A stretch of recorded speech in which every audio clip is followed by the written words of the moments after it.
gonna go spring breakers. Every time I make it so outrageous, always gonna listen to people playing safer. 4, 3, 2, 1, see you later. Crazy girl shit, gonna go spring breakers. Gonna go spring breakers. Gonna go spring breakers.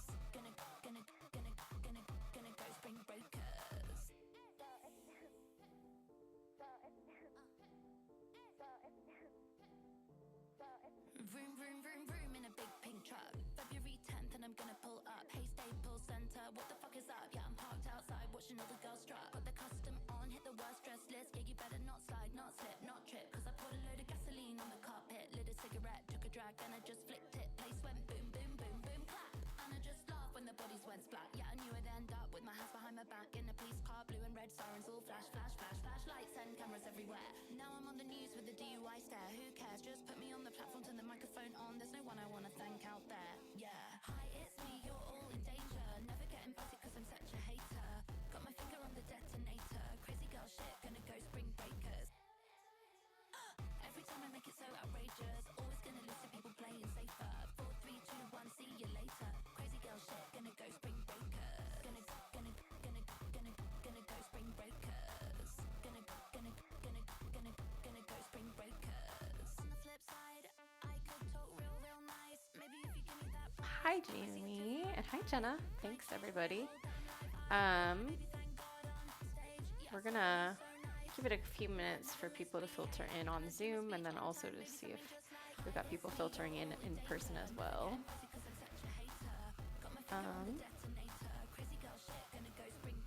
There's a monsoon happening in New York. I'll turn down this music a little bit.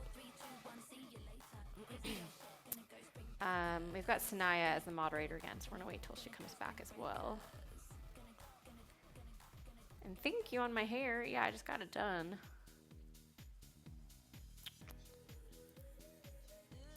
Ooh, actually, before I forget, gonna start recording.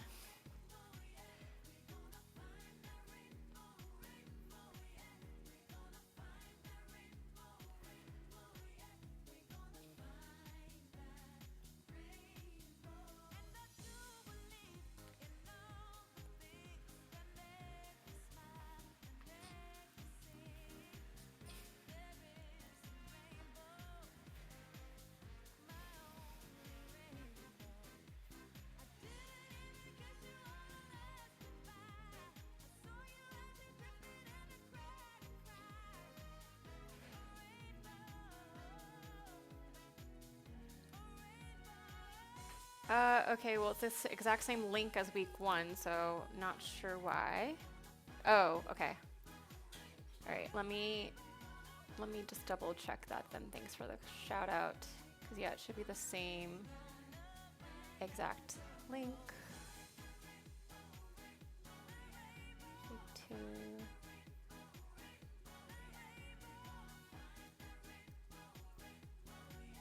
Oh no, okay.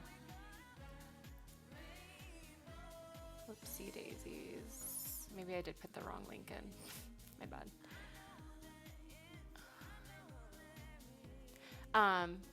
But yeah, it is, sorry about that. I think it's because maybe we changed the dates, but it should be the exact same link every single week. Let me just double check actually.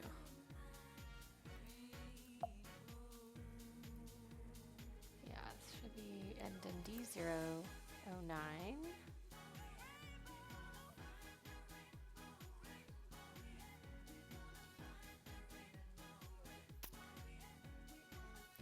Yeah, hold on, let me see.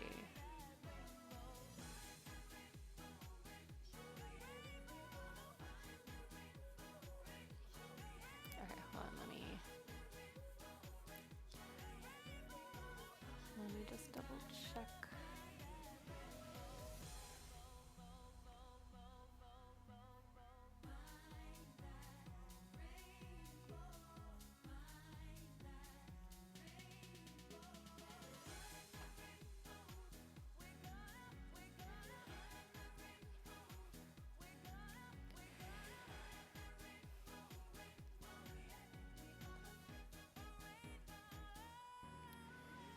it should be end in D09. Okay.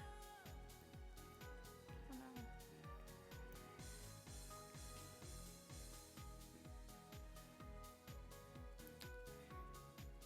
Okay, so D. Sorry about that, everybody.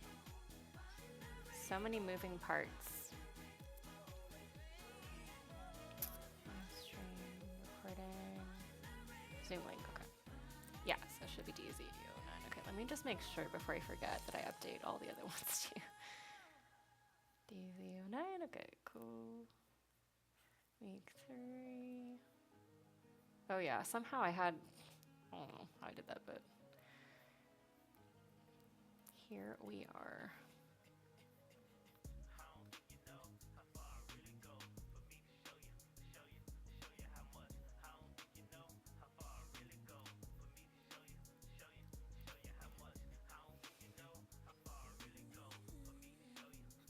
Okay.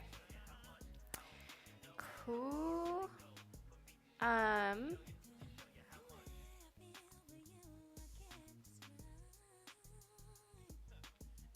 I might still give it like 3 minutes just in case.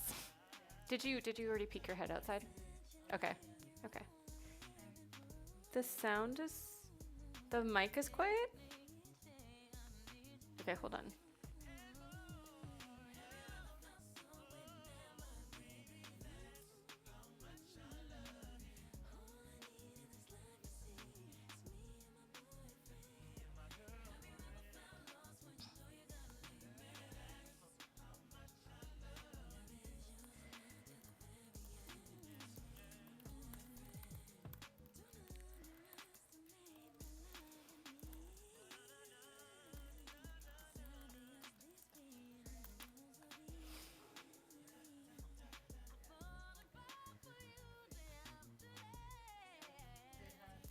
Hi. Oh my gosh, I was like in the wrong place. Oh no, okay. Oh, anywhere. Yeah, yeah. Yeah. Yeah, okay. Cool. Cool. Yeah, sorry. We're just waiting for people in person to filter in because we don't have any. So you can go. I'm talking to people online. Because we don't have any signage in here. Sound is good. Okay. Yeah, sound should be fine because we did a lot of sound checking. So, but yeah, if Sanaya is also going to be my ears in the chat as once we start this. But yeah, is there anyone tuning in on the Zoom that wasn't here last week? And also, we should have fixed our whatchamacallit, blurriness from last week. So, you missed last week, that's okay. So, nice. If you were not present last week, if you access the Teachable, the course on Teachable, you'll find the video from week 1 uploaded in the week 1 module. It'll be under live stream class recording. Yeah, the blur is gone. So I think part of that is because we were streaming over Wi-Fi. And now we're hardwired, so I think that helped out with that. You caught up on the notes, amazing. Okay. Also, would you mind, Sanaya, posting the same thing in the chat and pinning that? Yeah.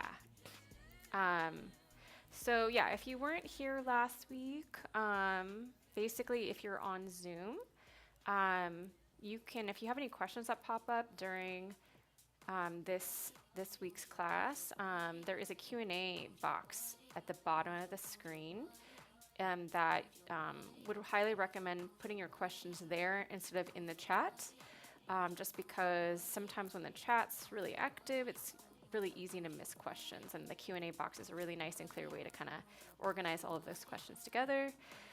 We've got our amazing moderator, Sanaya, helping out today. So she's going to be helping out with answering questions, and then we'll also kind of dedicate time throughout class to answer questions as well.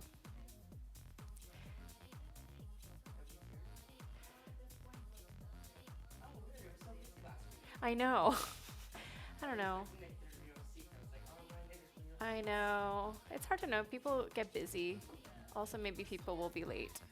So but yeah, hi everybody. We've got people on Zoom as well, so you can't see, but yeah, happy Pride everyone. Happy Pride Month. Cool, and I'm gonna, is there a way to, no, just kidding.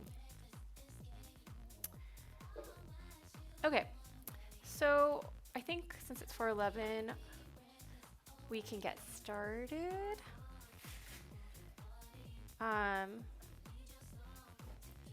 Let's pause this music here. Cool.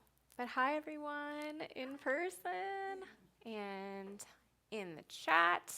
Yeah, I mentioned this already, but each class is, you know, obviously like live streamed, but we're recording it as well. So usually the video will be recorded. Sorry for the, I hate that this thing is right up against my face. Usually the videos are uploaded by the next week. The exact date just kind of depends on how busy I am. But yeah, you'll find, let me actually switch it here. You will find last week's video in week 1 here under week 1 live stream class recording. There we go. And then week 2, that's you. Week 2, we've got our notes here, which I'm going to go through today. And then we've got a short video here, recording session view, scenes to arrangement view, sparking creativity with MIDI tools, which we're going to be going over today. And then editing the arrangement along with the week 2 assignment, things like that. So a couple of things I wanted to review. Since just kind of a little review over things that we went over last week. I'll switch over here. So last week I actually forgot to switch back and forth between our fancy video switcher. So I'm gonna try to do that more this week. But yeah, so a little bit of just like a review of what we did last week. We went over kind of just like an Ableton Live general tour, right? And so what I actually wanted to start off with for those of you who were here last week in person or online, or have had time to review the video and then the notes as well, is just to kind of see if anyone had any questions. And then we'll also, I'll do a little just like tiny bit of review of just like recording MIDI instruments and creating MIDI clips and drawing in notes, MIDI notes, since we kind of went over at the very end last week. But yeah, any questions in person? No? Okay, what about in the chat? Any things that you wanted to specifically review? I'll give you time to kind of look that up, but or type that in the chat, but let's actually switch over here for a moment. Sorry if there's a siren, you can hear that. Cool. So yeah, just a little bit of review in terms of like, all right, if we want to create, let's say, I don't know, like create a melody or record a melody with, let's say, like a synth. Does anyone remember how to create a new MIDI track or what the key command is? Let me do this because this thing keeps crackling. Key command for creating a new MIDI track. So proud of you. Command-Shift-T, yes. So Command-Shift-T. You can also go up here where it says Create, Insert MIDI Track. And then I'm going to head over here to the browser. And I can either go to Sounds or I can go to Instruments. Also, we're gonna be reviewing drum racks today as well. But for now, I'm actually going to go to where it says Sounds. And just so we can also review, we briefly went over filtering last week. So if any of you used Ableton Live prior to 12, so 11, 10, whatever, it used to group different types of sounds into different categories, like bass, lead, synth, which is usually like a synth that plays like a higher melody. And you'll notice that it's gone now, and that's because we have these filtering tags up here now. So for example, if I'm looking for, let's say, a lead, I can click here, and then it'll filter out all of the other sounds. So all of these specifically are leads. Cool, so if I was like, all right, and right now I'm like just basically clicking on this, and then I can use the up and down arrow keys to navigate to these different sounds, and it's basically previewing the sounds, right? And then I can hit the space bar to stop previewing. It's still blurry, huh? Yeah. Did it get blurrier? I feel yes. Okay, that's really interesting. Well, okay. Are either of y'all on the Wi-Fi? No. I am. Okay. Ask you to Yeah. come off? Maybe that would make it a bit better. The screen share. Okay, yeah, because we tested this thoroughly before everyone got here, and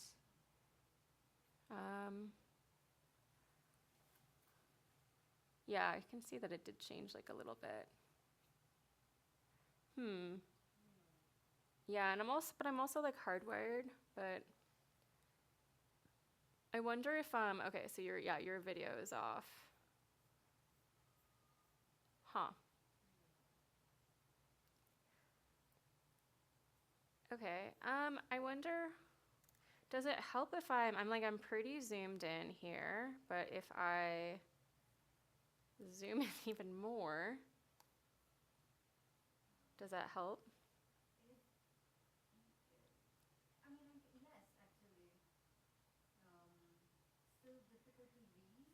Okay, I mean, I don't think it's the black screen because we tested this before and it was. Okay, more readable than last time. And I think you can go with it like this. Yeah, okay. Unfortunately, I think it might just be like Ableton's internet like upload download speeds, which I cannot control, unfortunately. But yeah, I can, and if you want, I can zoom in even more, Zooming in helps. Okay, cool. which is gonna look very big for everyone in here, but 178%. Okay, whoa. That's fine. That might be a little bit too. Is it Zoom? It's on Zoom, yeah, but we don't need to be on Zoom. Where it's like limited screen share. That's like the only option. You think that would reduce her speed uploading? But that's just something I've used for work. Oh, okay. But that's fine. As a community, we're gonna figure this out. What did you say? If you want to try on the preferences within Zoom, Mm-hmm. there's a box that says limit your. Wait, let me. Should I? Yeah, you will. Yeah. Come up. On settings, if you go to share screen, at advanced at the bottom,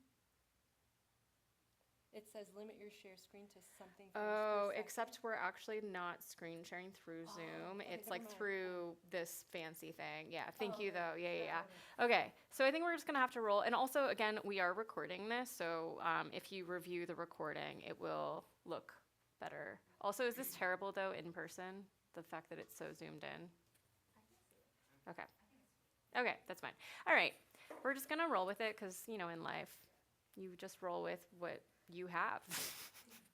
All right, so, okay, so let's go back here to the browser. And again, I've selected leads, so now it's just showing me these guys here, right? These instruments, and then I can basically just drag this onto the MIDI track, and it loads that MIDI instrument onto the track here. And again, I'm just like clicking on these buttons here to show or hide parts of the screen. So if I click on this button here, it shows or hides the browser, which is where we find our instruments. And if I want to record something in, I want to make sure that I click on the button on the bottom to arm the track. And right now I have this Ableton push connected here. So actually, let's do this for a moment. We're gonna do that, and then Oh no, this thing's not working anymore. Okay, sorry, we're not gonna get too fancy. We're just gonna do it in live here. Okay, so, oh, interesting sound here. So right now, basically, I'm just like using push controller to trigger, to basically like play in something, right? So usually if I'm playing something in, I want to make sure that I turn on the metronome so I have a click to play along to. I also want to make sure that in live settings, I go to the audio tab and maybe lower my buffer size so that it minimizes the amount of latency. So I'm going to try like 64 samples. And to start recording, I can just simply click here, right? And just play along too.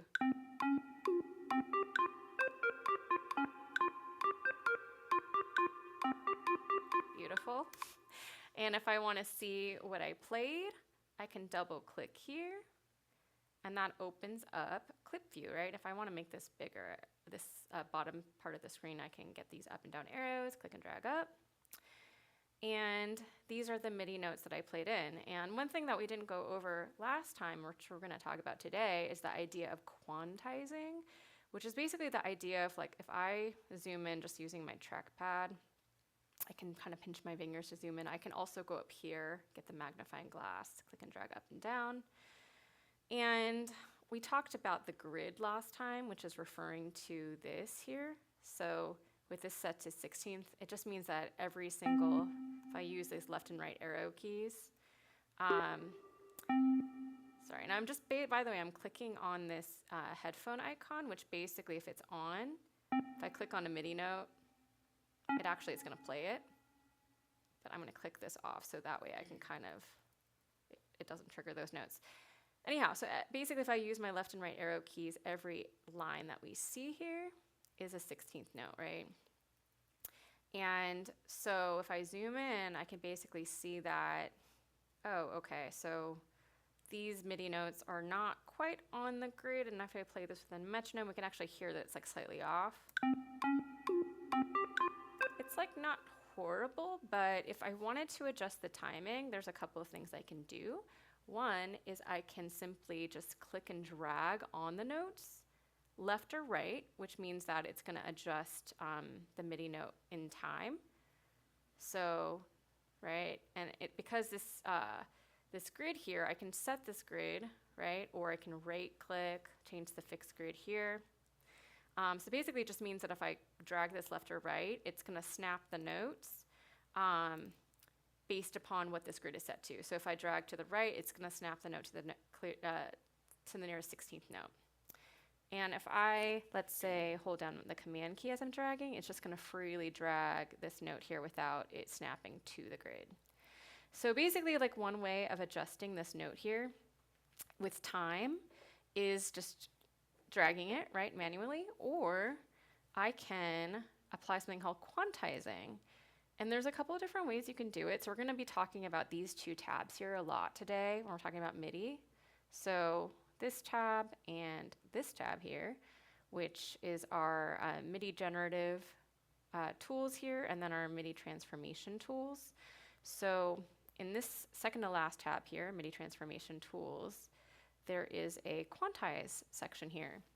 And so basically, we can move, like adjust all of these notes to the nearest time value. So for example, if I want all of the notes to move towards the closest, let's say like the 16th note, I can select this, right? And notice how it snapped this way, right, to the nearest 16th note.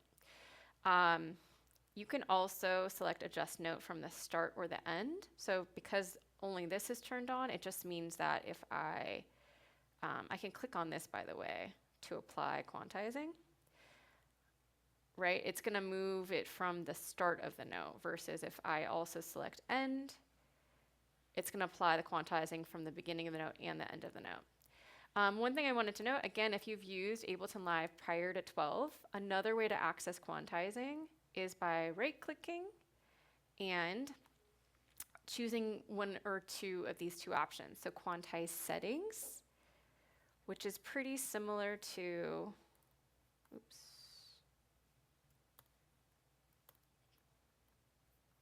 quantize settings. Where's this menu going? That's weird.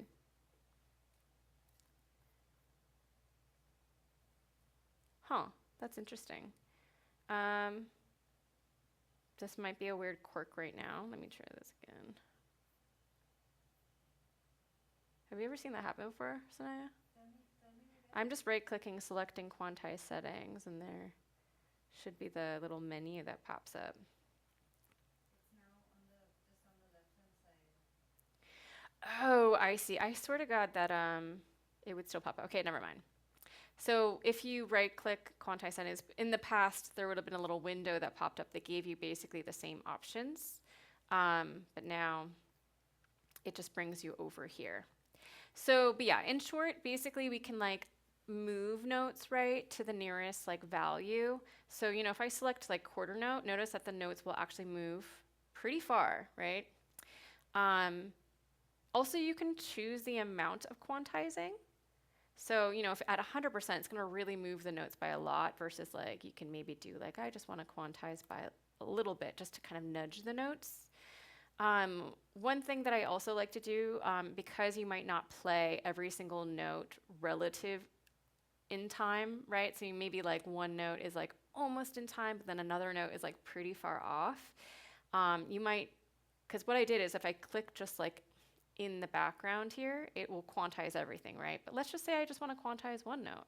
So I can just select that one note here, and then I'm going to select quarter note grade, and then I can choose the amount that I'm quantizing. So notice how it's just moving this one note right now, right? And then maybe I'm like, I accidentally played two notes at once, so maybe I'm going to get rid of this note, delete that. And then maybe I just want to quantize, let's say, these two notes by like a 16th to the near 16th, right? But not, maybe I'll like not do 100% quantizing, so it's slightly off, right? So basically the idea is like, with quantizing is you want to put things more in time, but at the same time, it's like the point of playing something in is for it to feel like a human played it, and humans just don't have exact timing. And that's kind of like the beautiful thing about being human is like we're imperfect. So things are going to be a little bit ahead, a little bit behind. So usually when I'm adjusting the timing of MIDI, you know, I usually want things to be pretty much close to the grid lines, but at the same time, maybe like some notes will be a little bit ahead, a little bit behind, and ultimately you're like using your ears to hear what sounds good and what sounds like a groove. All right, cool. So that's like playing something in, right? You know, I played in 4 bars, but if I wanted to say like shorten this length here, so this is 1 bar, 2 bars, 3 bars, 4 bars, what I could do is maybe I just want the first 2 bars here. So I could go to the right up here and get these like kind of almost like paperclip icon and drag this over here.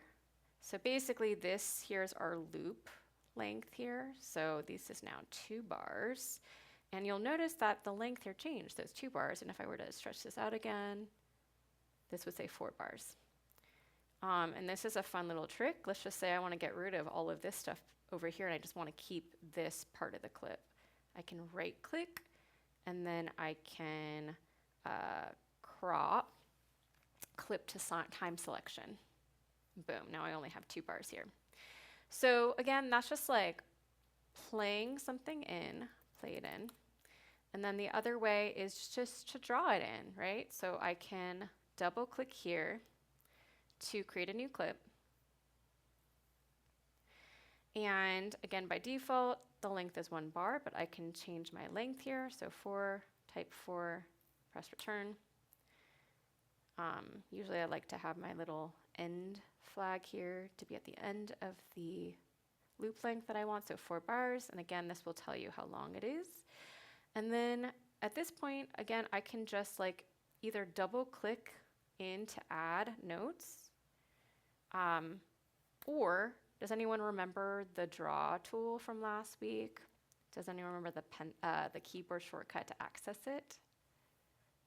It's a really good one. B, yes, B everybody. So B, pressing B on my keyboard gets me the pencil tool, and that makes it a lot easier to just draw things in really easily.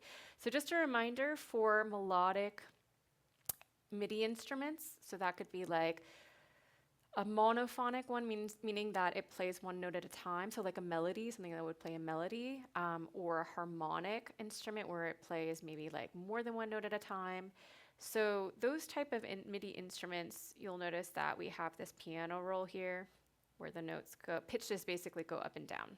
And again, if I want to basically preview these sounds here, I can turn on the headphone icon by clicking on it. Right, and I can do that. I mentioned also last week that we can set the scale, which is kind of cool. Particularly if you're not super familiar with theory, you don't know which notes belong to a certain scale and you want to be in a certain key. Basically just click on this button here and then you can select your scale here. And notice how the more common ones we've had a few like theory workshops before. So the most common ones in Western music are major and minor. But notice that we also have all of these other scales here, which is kind of cool. And then with this on, you'll notice that highlight scale, if you turn this on, it basically shows you these colored lanes here, which pitches are, which notes are in the scale. So all the gray notes are ones that are not in the scale. And if I click on scale, it actually will only show the notes that are within this scale here, which is kind of neat. And so again, going up and down is pitch, left to right is time. And so I could literally just, kind of click in with a pencil tool, just click once to add these notes, changing my grid based upon how I want to add them in. So for example, with this 8th note grid, it just means that if I were to continuously add notes, and again, it's previewing the sounds because this is on, but I can turn this off. It just means that now I'm just like adding a MIDI. Each little MIDI note that we see here is an 8th note because we have this 8th note grid on. So if I do this, right? But maybe I want to click on the note to delete it. And what's really cool too is, I can like draw in these notes here, right? Let's turn off the metronome. And what if it's like really busy? I can play from here by clicking up here when I have the headphone, the speaker icon. So you can, one little trick here is if I wanted to, let's say, like maybe hear what it sounds like without a note, I can click on this note. So again, I pressed B to get out of the pencil tool. So now I just have the normal cursor, which allows you to select notes. So if I click on, let's say, this note, I can press 0 to deactivate it. So notice how it turns gray. So it's kind of, think of it like a mute button. So if I play this back, so that's kind of cool because, we can like draw notes or we can play something in and then maybe start like clicking on notes and pressing 0 to deactivate them, to like hear what it sounds like with this pattern without those particular notes. So the question is, does it reactivate if you click on the note and press 0 again? Yes, it does. So that's kind of like my preferred method if I'm just like wanting to hear what it sounds like without that note, is I'll just select something and press 0 to mute it, deactivate it, rather than deleting it, because maybe you just want to get it back, right? By the way, this also applies for clips as well. So if I click on this clip, press 0, that also will deactivate it. Same thing, I'm going to actually drag this clip over to the arrangement view. So I'm going to click and drag, press tab to switch over, and then drag this over here. So now this clip is in arrangement view. Reminder that in order to play clips in arrangement view, you have to click on the orange button, right? Back to arrangement button. There it is. And so if I wanted to mute this clip, I can also click on it, click on the top of it where I have the hand, and then press 0, and that also deactivates it. So once we get into arrangement, that's really handy because a lot of times like you fill up your arrangement with ideas, right? But then one of my favorite workflows in terms of creating an arrangement is scaling it back, right? So maybe like it's too busy, you want to hear what it sounds like without like maybe a melody. So maybe you click on the clip, press 0 to deactivate it, and hear what it sounds like without it. All right, so let me click on this track to delete it. So I'm going to click up here, press delete, and we're going to kind of launch into today's today's topics. So you can see my face. Um, Today, and I guess we can maybe switch over to this guy here. So today's topics today, we're going to be talking mostly about MIDI and MIDI tools. So generative MIDI tools, transformation MIDI tools. Zero muting is really helpful. I use it all the time. Coming up with chords, melodies, and rhythms using Live's MIDI tools. So I think you maybe mentioned or asked last week about like coming up with melodies, compelling melodies. So I feel like there's like so many different ways to do that, but I think these MIDI tools that we're going to be talking about today, which are new added features in Live 12, I think really help out with that. In addition to Live having these features where you can kind of like force notes that are maybe outside of the key to like be in the same key, which are scale awareness tools, which we're going to talk about. MIDI, pitch and time, we'll talk about that. So basically these are just like new added tabs in clip view that we're going to talk about, and then editing MIDI, and then a little bit of session view to arrangement view workflow. So let's try to launch into this because there's a lot that I want to get through to today. And I'm kind of just like create something. We'll hear how it sounds, what happens. I always find that like creating something on the fly while I'm teaching never sounds the same as if I'm just like making something on my own at home. But yeah, we're basically going to be going through a workflow of what it looks like to just like create something from scratch, and then start to like add more ideas and then record those ideas into arrangement view, all the while like using these MIDI tools that we have that we can work with. So the first thing that I want to do is I'm going to start in session view, and I know that we already have clips here, but I'm just like using these here as like a reference just in case I get lost. But one thing I wanted to note is, so I already have a drum rack that's created, and I want to call your attention to, actually let's switch here. Oh, sorry, didn't mean to do that. Don't want that. I want to call your attention to week 1's module here, where there are videos on drum racks part 1 and 2. So I strongly encourage you to watch those if you haven't already, because it goes into detail on like what drum racks are and how to use them, and also how to build your own custom racks with your own samples that you like.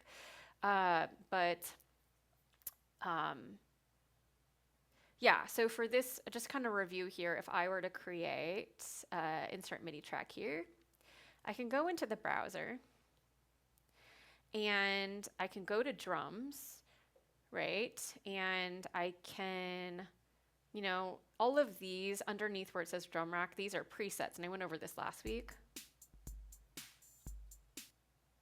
right? So they're basically, think of it like they're just, if I drag this onto this empty MIDI track here, they're basically like drum kits that are contained in one track that have a bunch of samples that have like a bunch of sounds, right? So if you were to choose like different, if I choose this one here, and drag this onto this track to replace the instrument, right? We're gonna get different samples. So, this is great because if you're just like wanting to create something like really fast, these are just like each kit basically has different sounds that ultimately make it sound a certain way.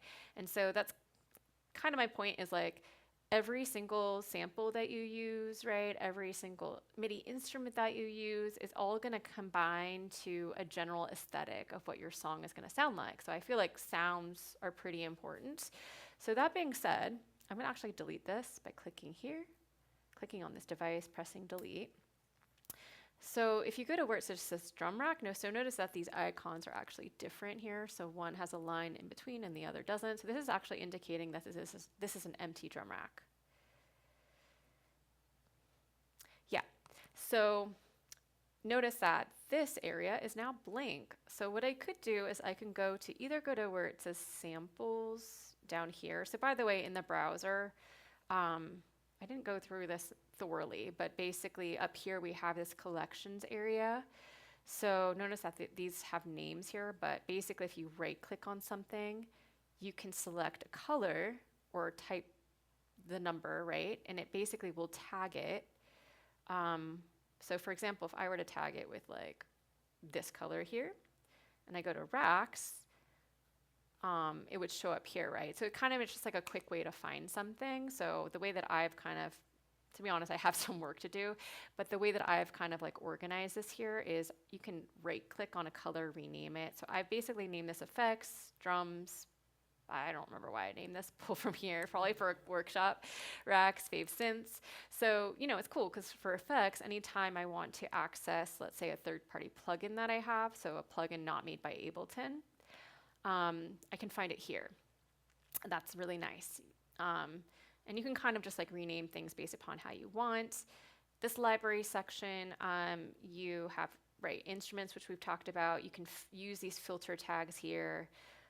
Maybe if we have some time towards the end and also in the next couple of weeks, I'll talk more about tagging and how to like organize that in a way where you can find things a little bit easier, therefore making your workflow faster. Audio effects and MIDI effects, which we'll talk about next week. Plugins, again, would show up with any third-party plugins that you have, and thank God Ableton updated it and finally added back the names of the companies. And then we've got grooves, tunings, which if we have time, we'll talk about a little bit later. And templates is basically where you can, maybe we'll talk about this more last week, but basically if you like the way that you have your track set up and you want to be able to use it as like a template for every, I don't know, every time you open up Ableton Live, or if you want to, I'm not going to do it, but if I double click on these, right, it would open up that template. Notice you can go to File, Save Live Set as Template, and it basically would show up over here. So that can be helpful if you're like, oh, this is my vocal production template, or this is my live set template, whatever. Places, we have packs. So this is basically just like Ableton has packs that contain different MIDI instruments and samples and things like that. So that would show up here. User library, maybe we'll talk about later. And I talked about the idea of like creating shortcuts here. So, but yeah, the reason why we're here is we were talking about drums, right? And we have this empty drum rack. So because I have this shortcut folder, so again, I can either go to, there is a samples category over here. So these are basically just like, this is so chaotic, but this is basically every single sample. A lot of them are just like come with Ableton. Some of them are things that I've recorded. But I kind of prefer going to this folder here, which I have created as a shortcut. So just a reminder, you can go to Add Folder, and wherever the samples folder is on your computer, you can select that, click on Open, and then it creates a shortcut over here. So basically, I can kind of like go through, let's just open up the like the splice folder here. I can kind of just like go through the samples I have, and I can just drag it in here and basically add any samples that I want. And again, you can watch the video to see this more in depth, but the idea is, I've done that already here, is I added an empty drum rack, and then I did the work of basically adding, yeah, sorry, I'm just trying to see if this is coming through the monitors. I added my own samples, which is great. Cool. So one thing that I'm going to do now is, all right, so I have a drum rack. I've got these samples loaded in. And now what I'm going to do is I'm going to create an empty MIDI clip. And I'm going to double click here in this empty clip slot. I can set the length, so 4 bars. Let's drag this out here. And I'm actually going to name this just so we know that this is. So right click, rename, new drum idea. All right, so what we're going to do is we're going to kind of go through some of the MIDI tools that we can use to generate new ideas. And so, you know, my workflow in the past, and again, this can still be my workflow, but now I have these new tools that I can use, would be I either play something in, Or I would use my pencil tool, right? And then just like manually add these notes here by drawing them in, right? So, but what's cool is we have these two new tabs here in Live 12. So on the right-hand side, we have this MIDI generative tools. And if I if I click where it says rhythm, we have rhythm, seed, shape, and stacks. So I'm gonna select rhythm here, and notice how we have this other drop-down menu. So if I select this, by the way, these are all samples here that are loaded into this drum rack. So actually if I type Shift tab, so key command, which I went over last week, Shift tab,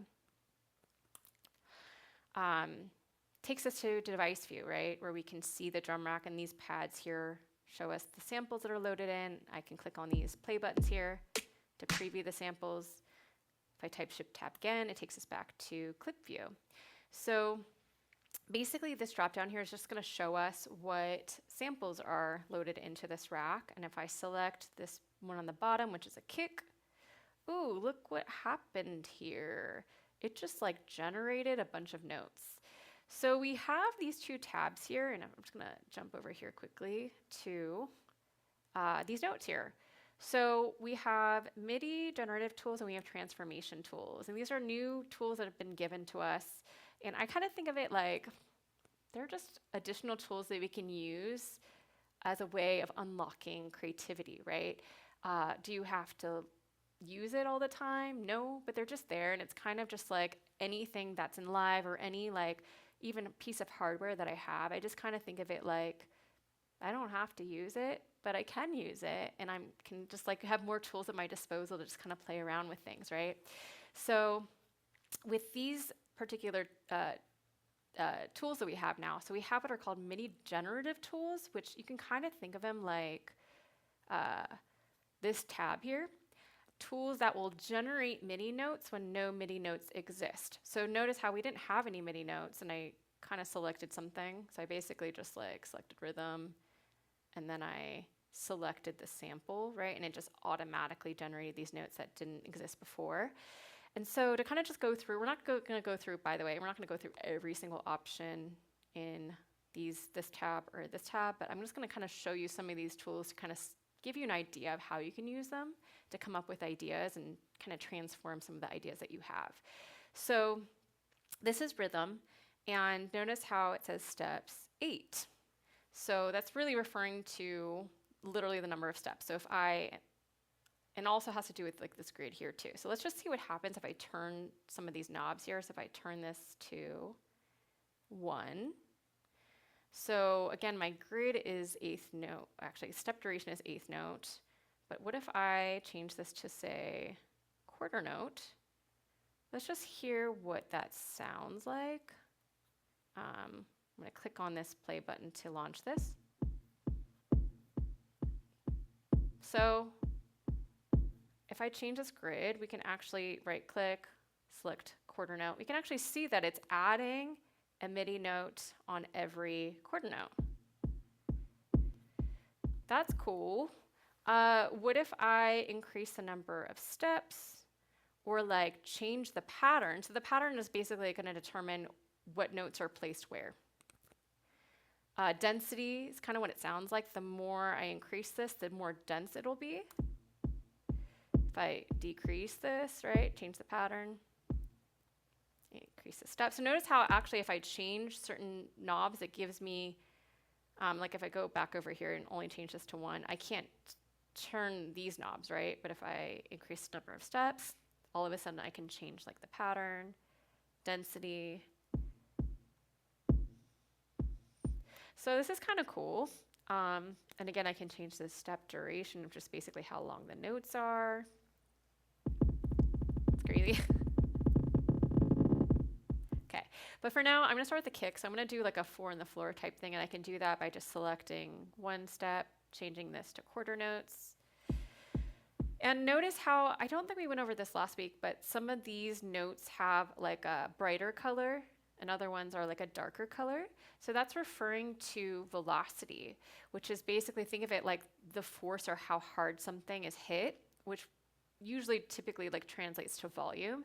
So basically like this note here, notice that if I click on it, this highlight, so these velocity bars down here, if I drag this up or down, determines how loud the note is. So if I drag this all the way up, that means it's louder. If I drag it down, it's softer. And so the reason why these velocities are changing is based upon these options down here.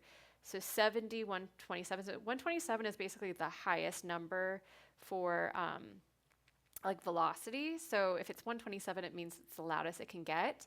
And so I can actually adjust, this is the minimum amount of velocity. So if I change this, I can change that, the minimum velocity. And then also notice if I do like this kind of thing, actually, sorry. So I'm only selecting this note right now, but if I click here, it's gonna apply everything to everything. There we go. And then I can do this kind of thing. So remember the shift comma thing that I told you last week, which opens up info view over here. So if I mouse over where it says where it says 4 next to frequency, accent frequency sets the number of notes that occur before an accented note is generated. So what that's referring to, an accented note just means that that velocity is higher, so it's louder, right? So accenting notes, like adjusting the velocity so the velocity is higher, is a great way of actually like kind of like creating a groove for something. So we can change this number. We can also do what's called an accent offset by using these arrows. So notice how the velocity accents change. So maybe I want to accent like the first notes here, right? Or maybe I just want them all to be the same velocity. There we go. So 127, 127. What happens if I change this shift here? Ooh, this is cool. So notice how it like actually splits up some of these notes. So I'm gonna do that again. Ooh, so if I just like increase this percentage, all of a sudden, some of these quarter notes get split up into smaller values, right? So that's kind of cool. Shift sets the number of steps that generated notes will be shifted by. So just notice if I kind of shift this around, it basically just moves where these split notes are. So I'm actually just going to double click to reset these. So I just have this boring 4 on the floor. So now what we're going to do, we've got this 4 on the floor kick. Let's go ahead and add another sound. So actually what I'm going to do is I'm going to add some of these notes manually. So I'm going to hit B. So I've got my pencil tool, and I'm just going to add some claps on beats 2 and 4. So I'm going to right click, change my grid to, actually quarter note's fine, because I'm going to add the claps on beats 2 and 4. So 2 and 4. And I'm doing this because I'm just like very specific about where I want my claps. And I'm going to click and drag on top of this time to select it and type Command D to duplicate this time. And notice how it's like very on the grid, right? So what I can do now is I'm going to select these notes here, and I'm going to show you another tab here, which is like the third one here. Yeah, which is our pitch and time grid. But I'll go back, pitch and time tools. So I'm going to go back to this a little bit later, but I wanted to show you this humanize button, because if you recall, I talked about the idea of quantizing, but like also like not wanting to quantize too much, right? So it's not like so on the grid, because you want to have maybe some time be a little bit ahead or behind the beat to make it sound more human. So this is actually kind of what this humanize button does. So if I click on it, I'm going to zoom in here just so you can see. I'm going to undo that and let's click on it again. Ooh, so notice how it just like randomly will push things ahead or behind the beat.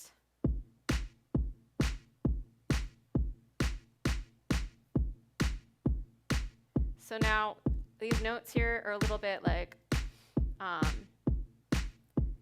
ahead or behind or like on time. So it just kind of feels like a little bit more human, right? So let's go back to the generative tools here. So now I've got a clap here, and I'm going to now add another sound. And by the way, rather than going up here, I can also hold down the Option key and then click on a sound. So maybe I want to add in, let's say like closed hat here. So I'm going to hold down the Option key, click on this key, and notice how it changes the sample up here. So now I'm going to go ahead and add in these hats. I'm going to generate the notes, and I'm going to do that by, first of all, changing the step duration. And notice by like clicking and dragging, it automatically adds these notes.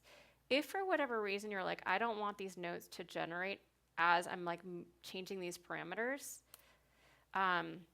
one thing that you can do is turn off this generate button, because what happens is when this is on, whatever you change, it's just going to automatically apply it. So let's just say you're like, well, I just kind of want to change these things first, and then, you know, adjust some things, right? And then apply it. So you can just basically leave this button off, and then when you're ready to apply the settings, you just click on this button on the far right here, bottom right. Boom, there you go. I'm going to click here to select these notes, press delete, because I actually do like this generate button. But yeah, I'm going to do, let's see, let's do actually like 16th notes here. So I'm going to make my duration for these notes maybe 16th notes. And maybe change the density, increase.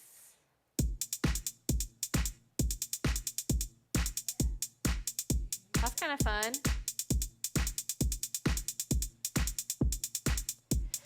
And okay, let's see something here. So this is really fun, yeah. So what if I were to go back to this velocity, these velocity options here, and kind of lower, make my minimum down here, and then yeah, and let's generate.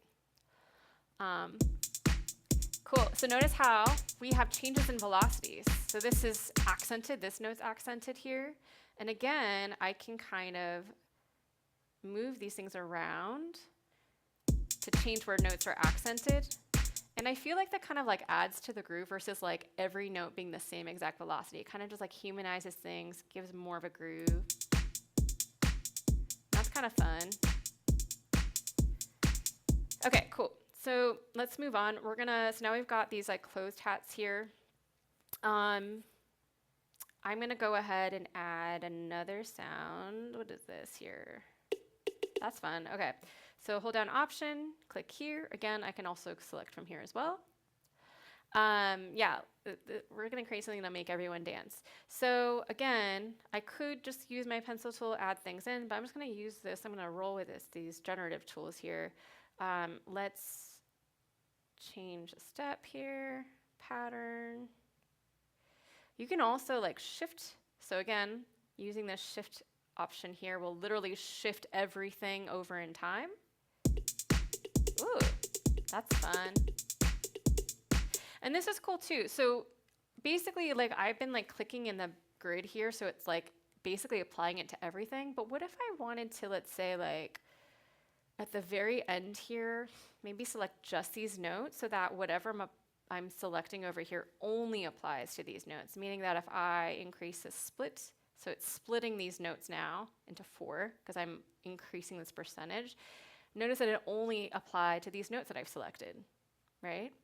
So I'm gonna play back from here. That's kind of fun. Cool. So, and then one last thing is, so we use this generative tool now. So I'm gonna actually go to, and we're gonna revisit this tab here a little bit later.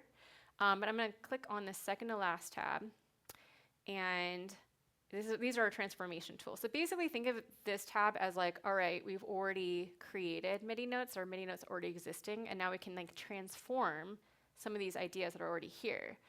So if I click here, I'm going to select ornament, and I'm going to actually click on this option. Actually, let me undo that. I'm going to select this option. This is flam.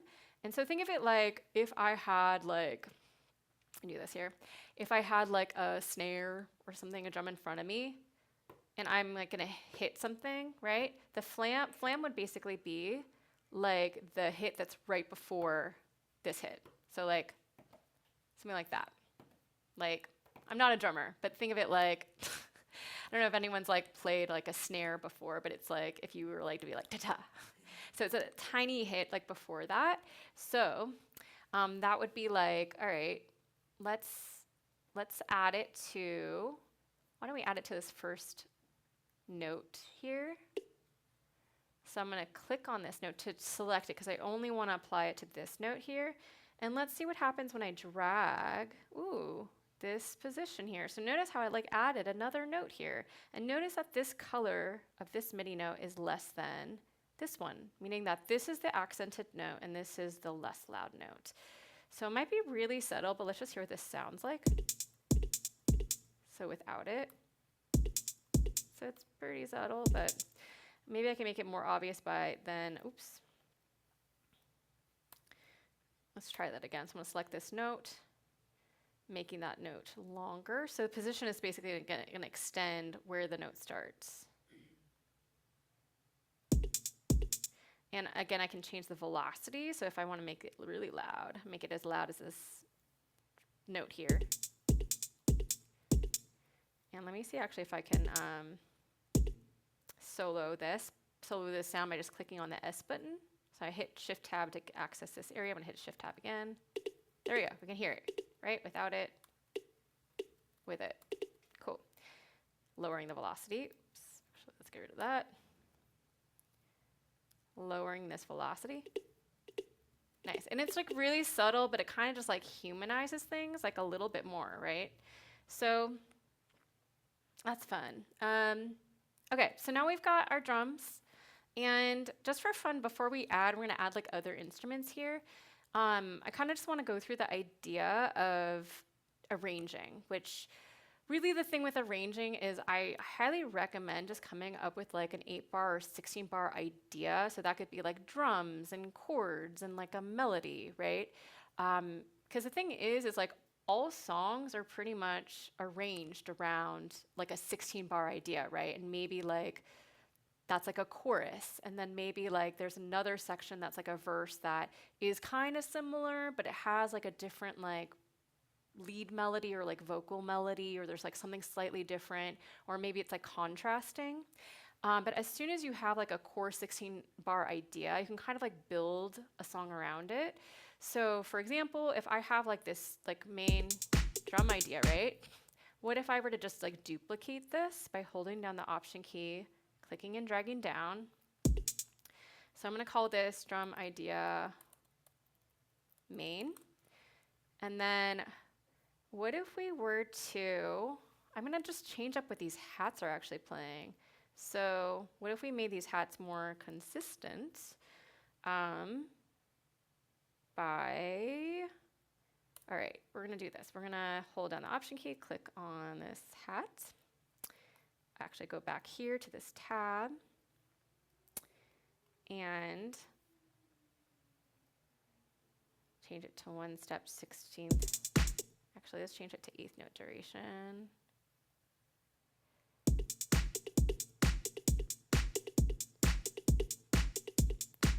Cool, and one other thing I wanted to show you is down here in this section, it might be hiding, because if you click on this little yellow, this little icon here below the sample names, turns yellow, and we get this option that says velocity. So this is kind of cool actually, because we have this randomize button. So basically if I click on it, it randomizes the velocities here. And I can click on it again. And I can change the maximum amount of velocity. And this is kind of fun. What if I were to, in the very last bar, select these notes, change it to 16th note value, and then, cool. And then, so it's 8th notes, changes to a 16th note, and what I'm going to do is these notes are selected right now. So down here, I'm going to create what's called a ramp, meaning that the velocity is going to be less loud, it's going to be all the way down here, and then it's going to get louder. And I can do that by lowering this value here, increasing the second value, so it creates like this like diagonal here. So basically what we're seeing is like the volume is lower and then it gets louder. So let's just hear what this sounds like. Right? It's kind of like a cool crescendo. All right, so we've got this and we've got this. And what if we were to just like drum idea 2, hold down the option key, click and drag down. And we're gonna basically do the same thing. I'm gonna get rid of these, except this time I'm gonna make the hi-hats. I think they are 16th notes here. So let's click on this button here to generate them.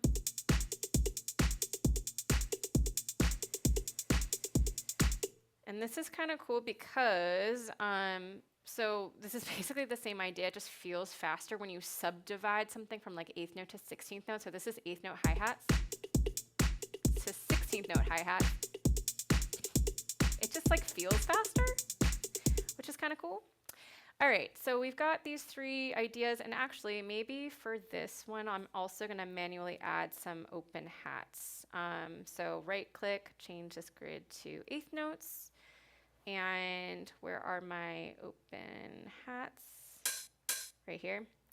So I'm gonna add it on the and beat here. So 1. Nice. And I can manually change these velocities, by the way, by clicking on this note, holding down, let's say the shift key, and then clicking on the notes that I want to select.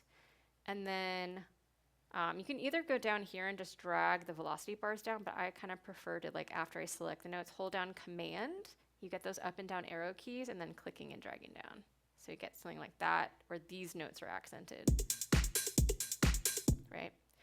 So I'm going to select this time, press Command D.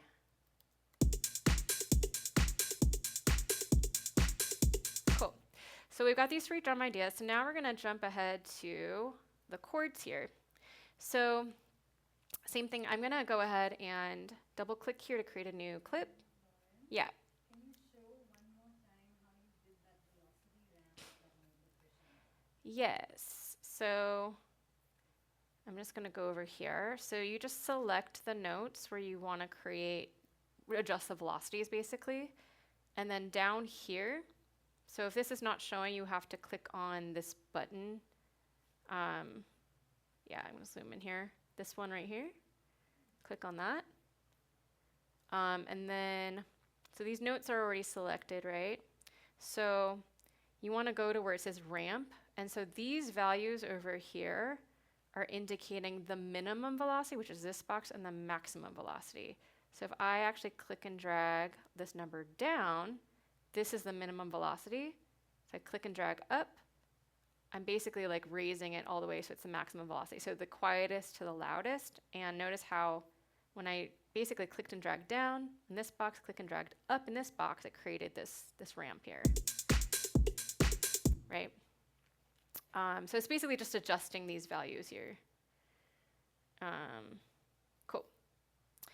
All right, so I'm gonna so here's our MIDI clip that I created. Actually, let's name this chords new, just so I know what this is. I'm going to now go, back to this MIDI generative tab here, and we're gonna select, click where it says rhythm, and this time we're gonna use this option called stacks. So this is probably like one of the more maybe like exciting new MIDI tools that were added, depending upon whether or not you struggle with coming up with chords. And I don't know, I talk to a lot of people, and I feel like that is a very common thing where people are like, I don't know how to create compelling chord progressions. So this is like one way where you can do that now. And so basically, so we have no notes here, right? And I can select my scale. So I have F minor, right, selected. And basically like these options here, so the root note, so if those of you who are not familiar with theory, the root note would be like if we have a chord that's basically multiple notes stacked up on top of each other, so like say like 3 notes is a triad, so bottom note, middle note, note on the top. So you can't see what I'm doing. Bottom note, middle note, note on the top. So that's a triad. So the note on the bottom would be considered the root note. So for example, if I wanted my bottom note to be F, I can make that by dragging this, and the number 1 or 2 next to where it says the note is just referring to where in the octave it is. So if I do like F3, we'll talk about this in a moment. So basically right now, we have notes that were generated, F, A flat, C, and they're all within this scale. And I know that because this is selected, right? And if I click on scale, we're only going to see the notes within the scale. Duration, again, is how long the notes are. So if I want to do quarter note, so this is like a quarter note long here. And actually, let's right click, change this to quarter note grid. So if I just want to hear what this sounds like, so that's kind of cool. We've got that, and actually, sorry, I think there's something on here that shouldn't be on here right now. There we go. There we go. Cool. So, and then this option up here is basically going to change what chord it is. And what's really neat is if I hover above this, notice at the bottom of the screen over here, it actually tells us what the chord is. So it tells us the notes, F, A flat, C, which is F minor. Scale degrees 1, 3, 5 for all of you theory nerds out there. And then if I click on this arrow or just drag up, it gives us a different chord. So now we have F minor sharp 5. Click on that, it gives us a different chord, F minor 7. And I can kind of keep going, right, and get all these different chord options, and that's really fun. Let's go back to this one. Actually, this one's kind of cool, which is a F minor 9. Also, inversion has to do with basically reorganizing the order of the notes and how they're stacked. So if I go to inversion 1, it basically just flips some of these notes. So it's the same notes, but just flips where they are on top of each other. Inversion 2, 3. So I think this sounds really nice and clean.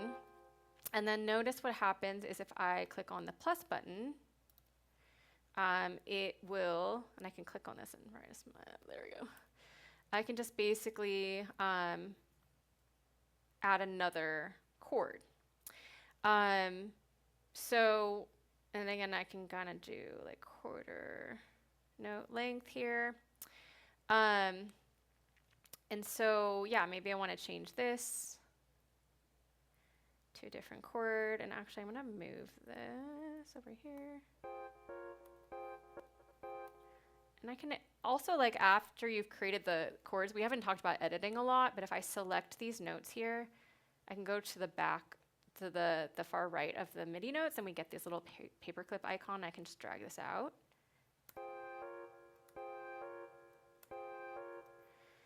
So I'm going to do the same thing here, kind of drag this out here, and maybe...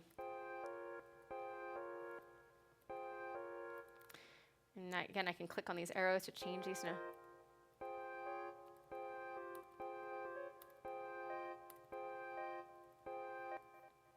Extend that out. Change the inversion if I want to, but I kind of like this. Add another chord by clicking here. Which one's this actually? That, okay. Again, I can move these around by just like selecting the notes and clicking and dragging. Drag this over here. Yes, this is like so helpful. I agree. And it's just, again, I kind of think of it as like, it's just another tool for us to use, right? We don't have to use it.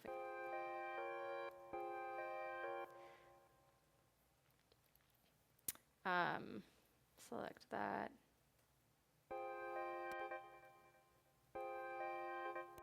I find it's a little bit tricky, quirky, so sometimes I'll just create the chords and then just move them around. Oops, here we go. Let's do, gosh. Move that.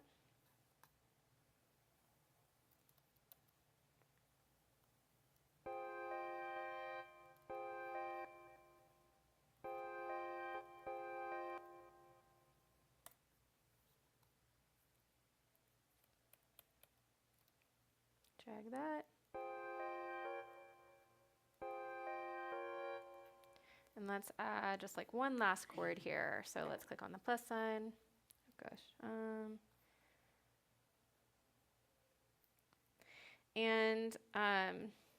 I'm kind of still playing around with this, but one thing I've discovered is, maybe I should have done that first. Maybe I'll show that a little bit later, is like maybe just like starting with one chord. Actually, maybe I'll do this again. So that's one chord progression. I'll just start another one, double click here to create a new clip. And I can just delete these guys here. And oh, one thing I just realized. Okay, so let's generate a chord. So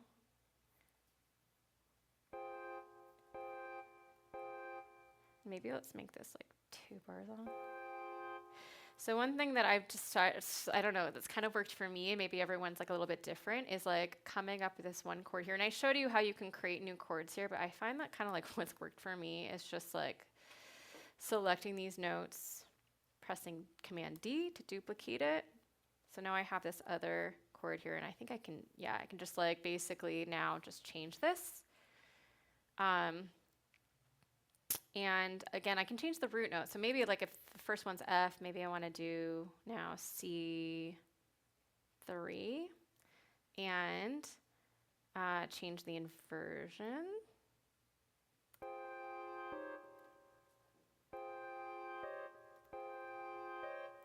And what's really wonderful about this is like, there's no right way, wrong way, right? And it's just like a lot of it is just like they're tools and you can kind of like use your ears to hear it sounds cool. That's kind of interesting. Okay, maybe I'll do this. And now I'm gonna make this, I'm gonna duplicate this so that it doubles the length. So click on the duplicate button. I'm gonna delete these notes here. And I kind of showed you that you can select this, right? And then Command D. And if I select these notes, I can basically, you know, go over here and change the root note. It's only gonna change this chord. So maybe we'll do like E flat.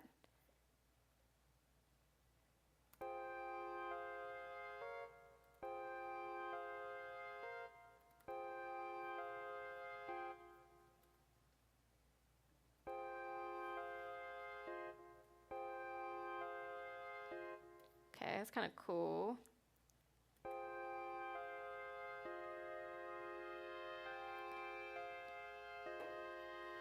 Okay, I'm gonna also duplicate this again.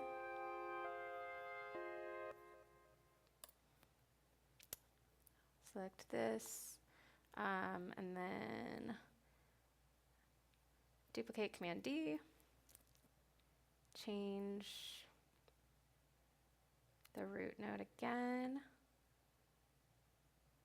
There we go.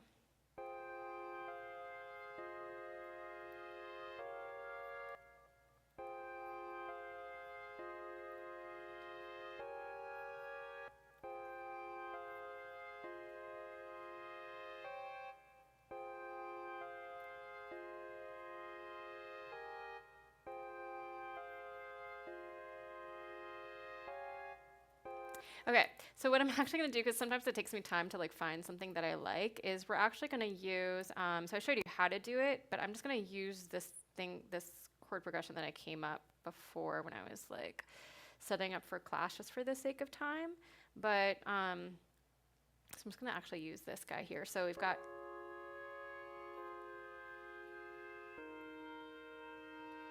And again, what's cool is we can select something and it tells us down here like what chord it is, which is really nice. For those of you also just like curious about theory, right? So, so we've got this, and now we've got this drum idea.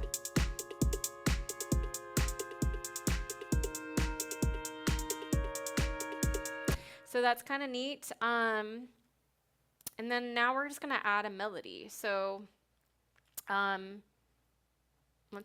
gonna do this a couple of different ways. So I already created a new clip down here. So I'm gonna double click into it.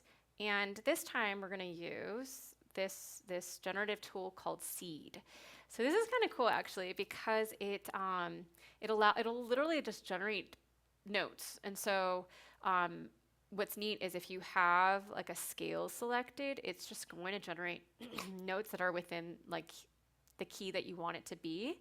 And then also you can basically choose like the minimum pitch and the maximum pitch, meaning like what is the lowest pitch and what is the highest pitch. So if this is like a lead melody, I probably want it to be in a higher octave. So like maybe like F3, and actually let's like something like this. Actually, where's the other? I'm going to recreate this again. So double click. Oh, there it is. Okay. I was wondering what happened. So yeah, so I'm going to choose. So basically this arrow here is my minimum pitch. So I'm going to actually go up to like F4. And then this is my highest pitch. And let's just play this. And some of these other options here, so duration is just like how long the note is. So like what is the smallest value? So 16th note, the highest value is 8th note. Velocity is literally like what is the lowest velocity? What is the highest velocity in terms of volume? So voices 1 is just like how many notes will play at a given time. So if I increase this, you'll see that it starts stacking notes.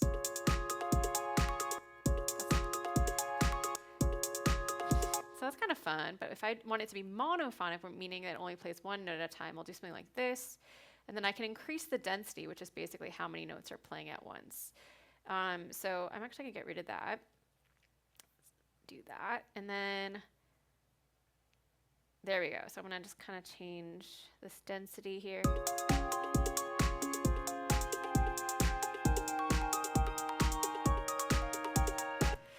Yeah, this is like, playing around and seeing what happens. And what's cool is like, again, this is just a tool, right? So technically like, I could be like, oh, I don't love this note. It's too busy. I can, decrease the density if I don't want it to be so busy. But what if I were to just like select some notes, press 0.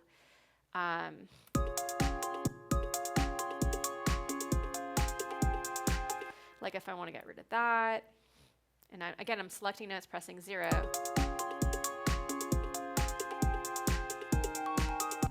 I'm like, that's so busy. So let's just 0, 0.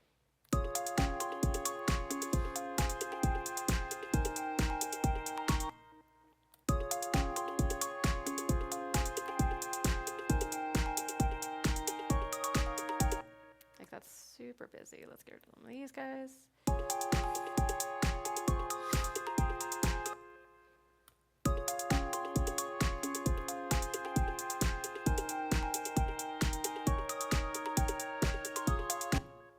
All right, so something like that, right? Where you're just like generating these notes here, kind of like using it as like a starting tool and maybe like muting some of these notes that you don't want and just like kind of creating something out of that, right?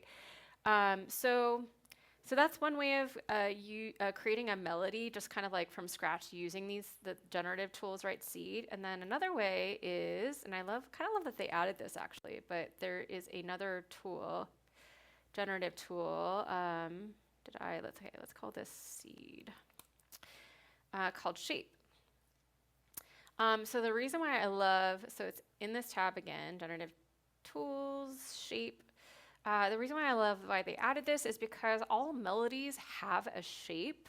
So I think it's really interesting that they call it this, because literally that's what they are. So, I can again select like, what is this? The minimum pitch, right? And then the maximum pitch. So what if I wanted to go from like F to a flat. And I can choose, oh, didn't mean to do that, a flat, okay. So, you know, I can reduce the density, I can change the rate. Tie is interesting because basically it like will extend the length of a note to the next note. So if I do that and then increase this is kind of a cool way of playing around with rhythm actually. So let's play this one. So notice how like extends, let me just actually solo this by pressing S. So without tie, it will just play each note value, right? But then tie means that it literally will extend some of the notes onto the next note. So it's kind of like a cool way to play with like rhythm. And then jitter will just give it things some like randomness. So, and then I can change these shapes. And it literally goes down, right? Bounce up.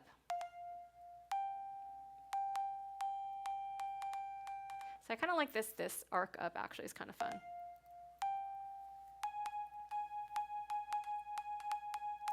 Yeah, I mean, you can, to your point, Jamie, like you're often dragging the back of notes.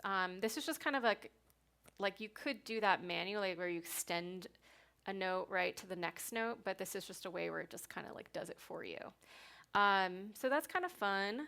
So we're gonna call that shape. And now we've got 2 melodies, right? And 3 different drum ideas kind of like stemming from one like main drum idea. So I guess like one other like instrument that we're gonna add is like the bass. So, so one thing that I like to do just in general, this has nothing to do with like Ableton Live, but like if you're wanting to create a bass line, one thing you could do is literally hold down the Option key, click and drag on the chords clip here, and I'm just gonna drag it onto this bass track into this empty clip slot. Double click here to access this, and basically just use just the root notes. So, okay, so if this is, let's go back to stacks here. So if this is, I guess it's not gonna tell us, because I did what I did. But if this is like D flat, F A, so D flat is maybe like our root note. So I'm just gonna deactivate those notes.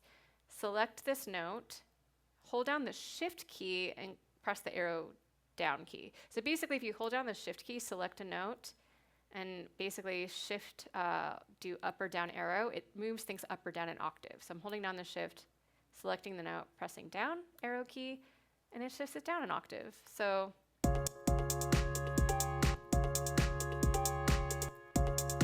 or like, I don't know, what does F3 sound like? Let's move this down an octave. I kind of like F actually. So let's do F, and then maybe let's do C. Pull that down a couple octaves, mute these notes. Okay, and then just hear what these sound like. Move that down an octave as well.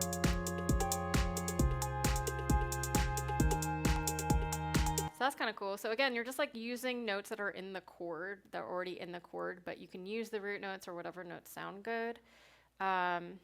So maybe we'll use B in this one.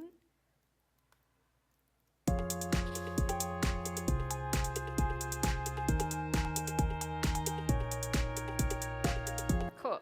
So that's one way to create a bass line. And then a couple of things just using these like MIDI tools here is we can maybe use like some of these transformation tools to kind of like give things a little bit more pizzazz. So for example, if I go to the transformation tools tab here, and then I can select arpeggiate.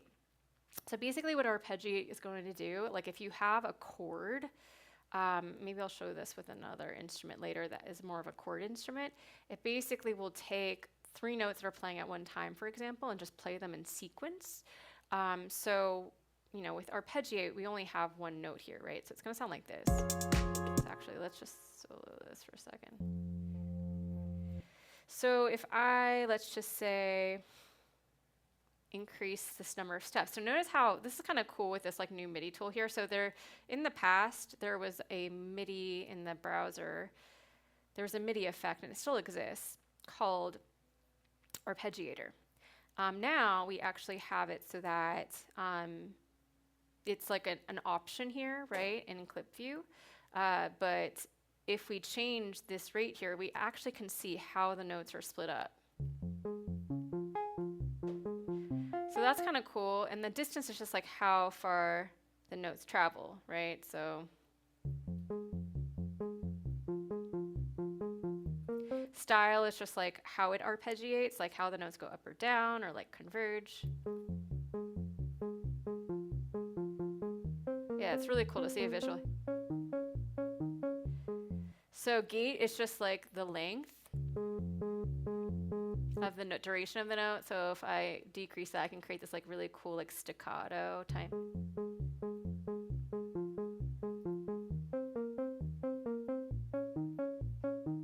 Fun.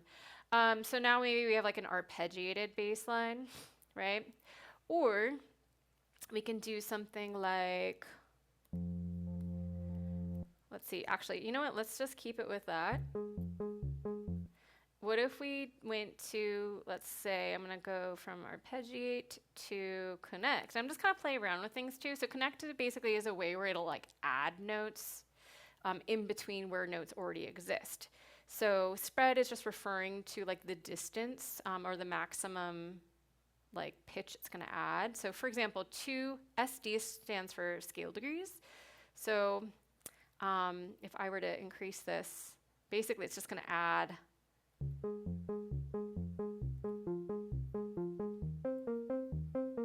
so actually let's do this. We're going to increase the density and then I'm going to actually do it for very specific notes. So maybe like select these ones here and then change the rate. There we go.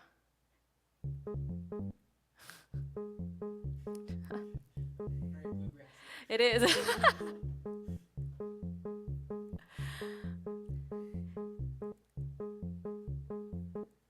Tight. And some of these things is cool too, because it's like sometimes you're like, this works for this, and sometimes it doesn't. And it really just takes like kind of playing around with some of these like things to kind of hear what works and like what doesn't. Right. So that's something I was like kind of playing around in this past week. It's just like using connect as a way of just like, and by the way, there's like all these notes here too, which tells you what all these things do, but like connect over here. It's just like it's just like a way of like adding notes. Actually, let me just do this connect. There we go. Just generates new notes that fill gaps between existing notes. So, all right, we've got this bass line here now.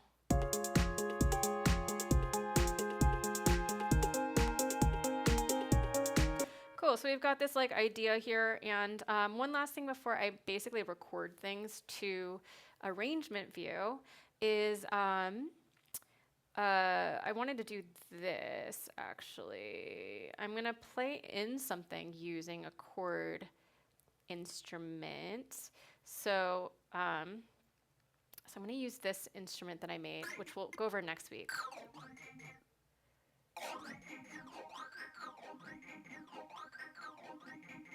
So actually, let me do this. I'm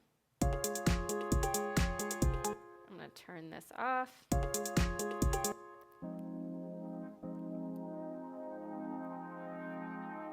So actually what I'm gonna do is, I might just record it with this on this instrument here. So actually let's click on the stop button, stop that from playing.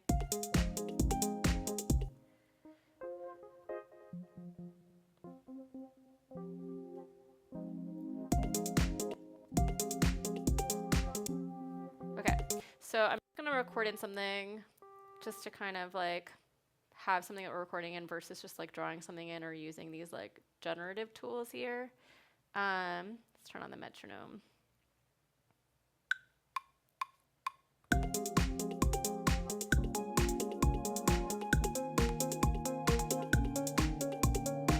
And some of these notes won't sound good on purpose. I just wanted to show you something cool that actually I didn't know until very recently. But so I'm just gonna double click here. This is chords 2 to just see what I created. So double click.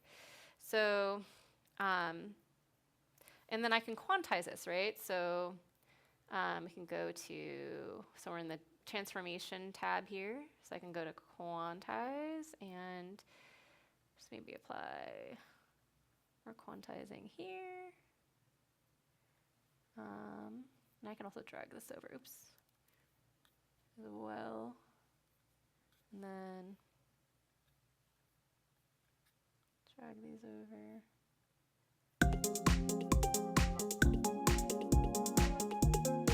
So I want to show you something. So I'm just going to solo this here so you can hear it. But if I double click here, this is a new thing that I learned. But you can select these notes here. So I'm just clicking and dragging on top of them. And then I can right click and I can group notes, play one. So this is really cool. And I'm going to do this actually for all of these. Right click, group notes, play one. Right click, group notes, play one. So basically what this means is that it's basically just going to, with these notes that I'm selecting, it's going to play only one of these notes at a given time. So it's actually,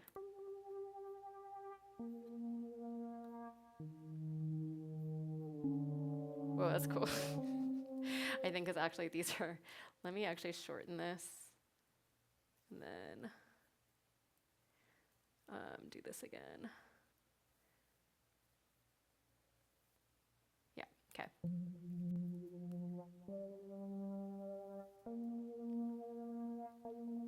So it's really only playing one of these notes versus all of, as like a chord, right? So this is cool. I'm actually gonna hold on the Option key and then click on this and drag this over. So it's gonna have this instrument play this now.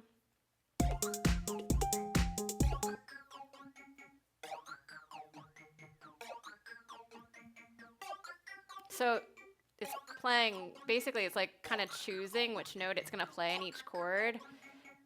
So that's kind of cool. So it's like a way of like maybe like creating a melody in a way, which is interesting. And we'll talk about resampling and then last week, but I think that's kind of like a neat feature here.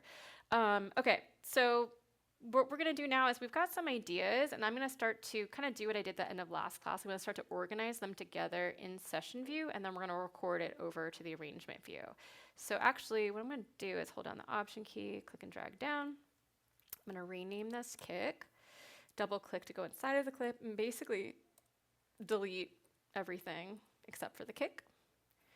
And maybe let's, what do we want to do? Maybe start with this.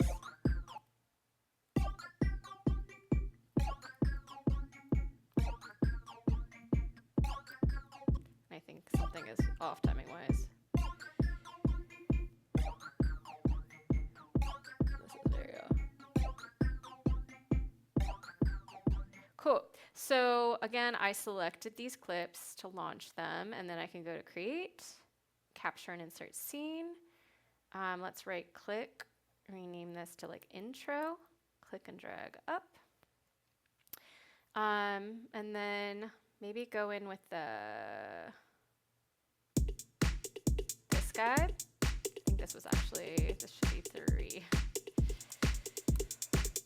And maybe let's do chords.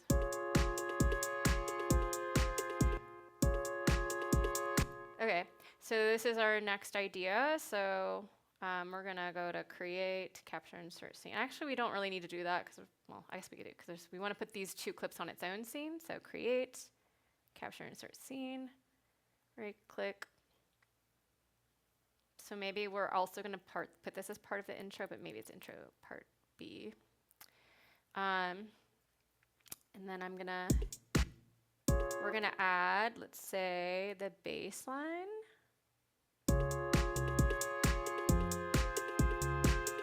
Actually, I think it's this one. Yeah.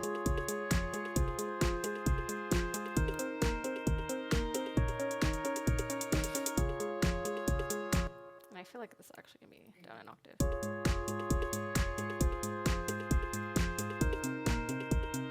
Okay, and maybe we want,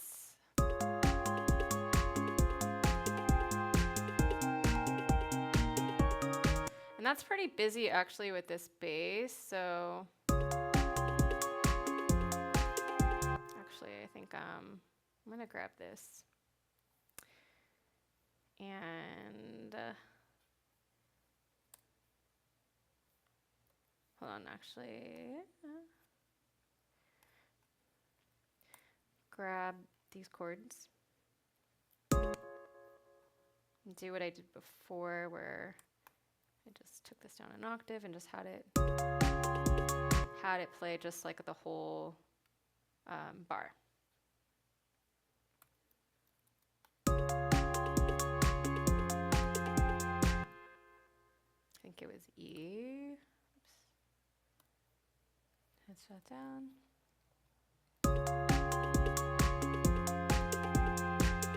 And then what was it? B flat? I can't remember.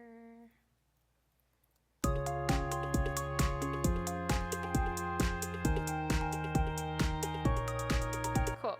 So yeah, maybe this is another section. So create, capture, insert scene. We're gonna call this like a, drag this up here. And then this is like maybe our main section. And we've got this other melody.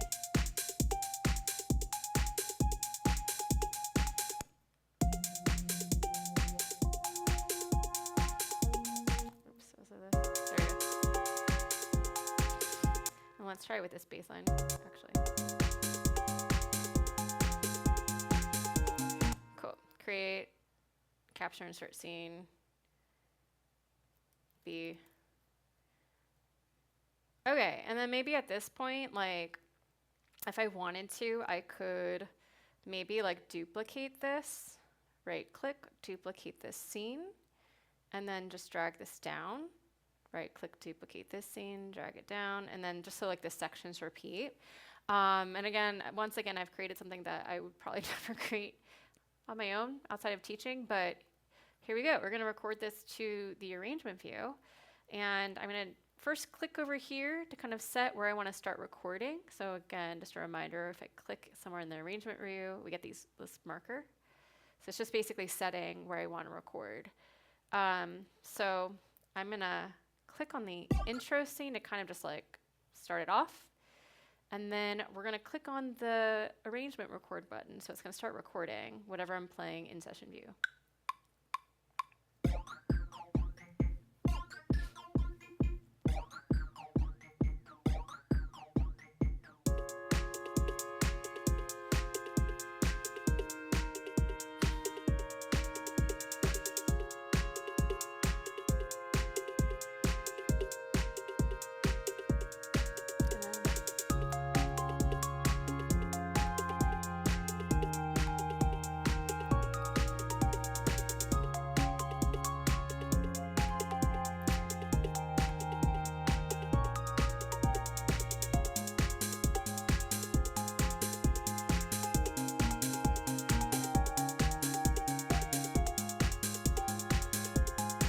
So I'm clicking, yeah.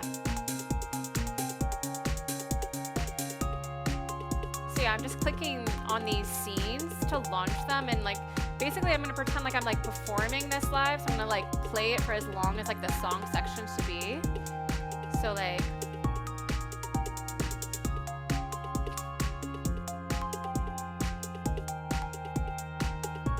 and ideally I would probably play each section for 16 bars. Not really paying attention, so I might not be doing that, but that's what ideally what I would be doing.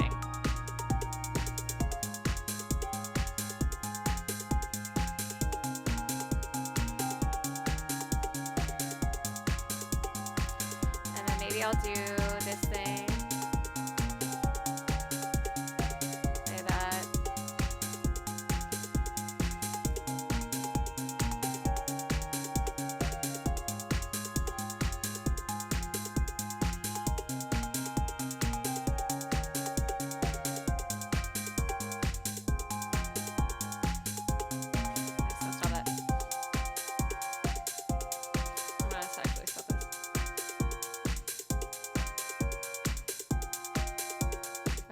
kind of gets toward the end. So I'm gonna hit the spacebar to pause it. And again, like I have all these clips now in arrangement view, right? I can click on the back to arrangement button to now be able to play back stuff from here.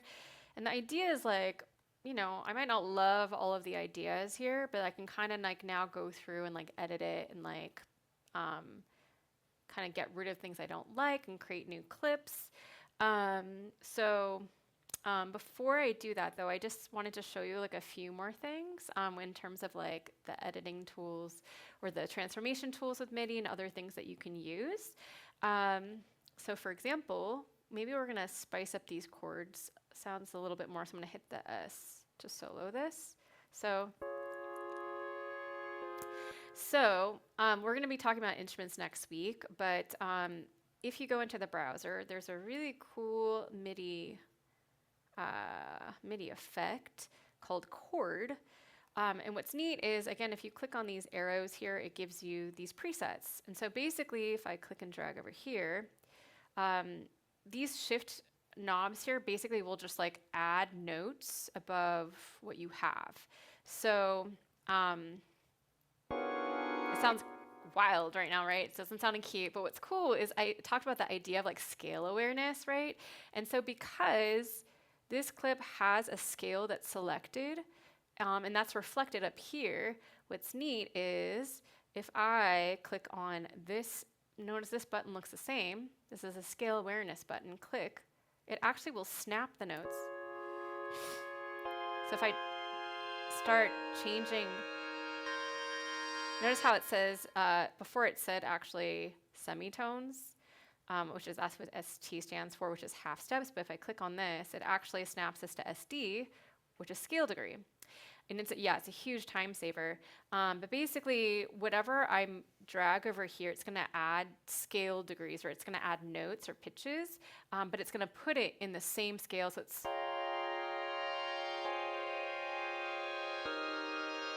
it's going to always be in key, even though some notes sound better than other ones, right? So that's kind of like what I did here, is I already added this. And this is cool. I actually want to show you this. So this is a cool newer feature, favorite feature of mine, where I'm going to show you first by going into the clip, double-clicking, and going to the transformation tab, clicking here, and then going to strum. So this is really neat. This is one of my favorite new features where it's really particularly helpful if you have a chord. So notice what happens if I start, I'm just going to click here, nowhere in particular.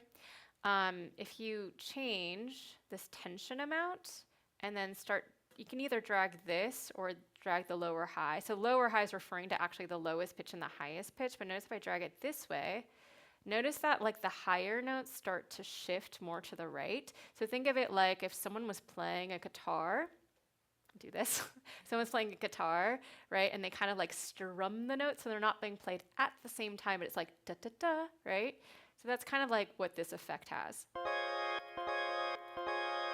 And I can change the tension here to move this around, which is kind of cool.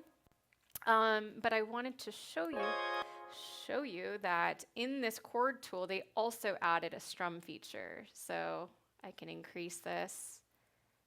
So I just want you to hear what this sounds like versus, gives it just like a little bit more spice, which I love because it's like all about like music making is right. We want to add these little details that kind of like give things a little bit more spice to what we're creating, right?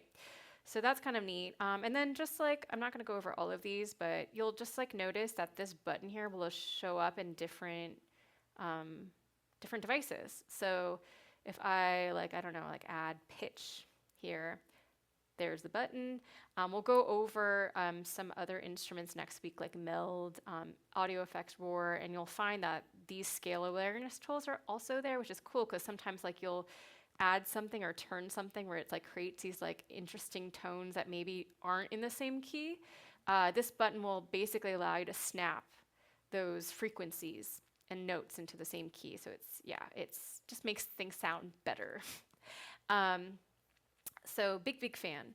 And then let me see here. I'll just show you one last thing with transformation, then we'll talk about a few last things here, and then we'll take questions. But if I go into this, let's just go into maybe, I don't know, this second clip here, double click. And let's actually just solo this. So I guess I'm going to select these notes here in the last bar. So these sounds here. I'm going to go to Transformation tab and then select Time Warp. So this is kind of fun. Actually, let me select particularly these notes here. So basically a Time Warp, if you, in last versions of Live, if you ever saw these little icons here and played around with them, it like basically shift notes relative to one another in terms of time. So this is kind of like, this Time Warp thing is kind of like a similar thing where I just want you to see what happens when I move these around. So notice how it just like literally shifts timing. And it's cool because it's a way where you can like accelerate time or kind of slow time down. So like, right? Also, you can kind of like click these off. So these basically, with these on or off, allows you to create these nodes where it just basically will shift the timing of the notes. And down here, it's like, do you want to fit these notes within the range of this time? But let's, which kind of just like, I don't know, allows you to kind of get a little bit funky with some of the timing here. So notice how if I change this, it's like changing the speed basically.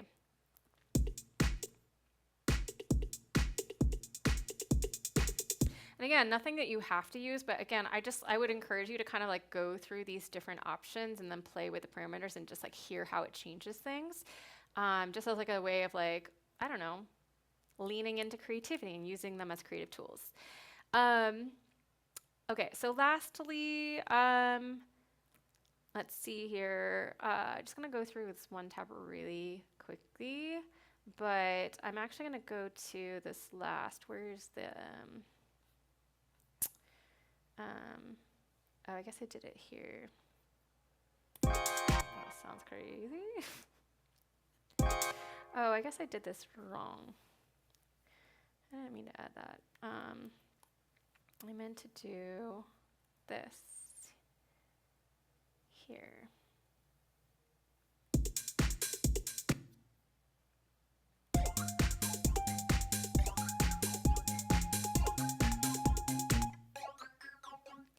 So if I go to this third tab here, right? So this is the pitch and time tools. Again, we're not going to go over every single option, but I just kind of wanted to draw your attention to some of these options here, which are pretty cool.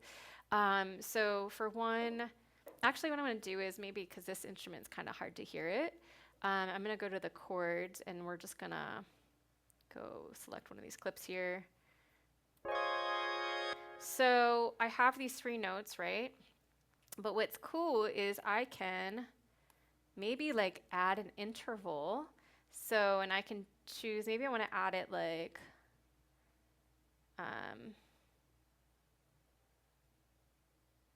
something that's like 7. And I think it's like adding 3 notes actually, but, right? So you can basically like, again, this is referring to scale degrees. You can add a note on top of something, right? So actually, I'm going to undo this, but let's just say this usually works better if there's like 1 note here. But I can basically add something that's like, I don't know, like a 4th up. Ooh, that's kind of cool, right? So that's like another way where you can build a chord. So maybe I'll just like go ahead and add another, interval. Or I guess it just did 1. But yeah, so I can add a note here. I guess I did 9. So that's kind of fun. I really enjoy using that particular feature where you can just like add notes essentially.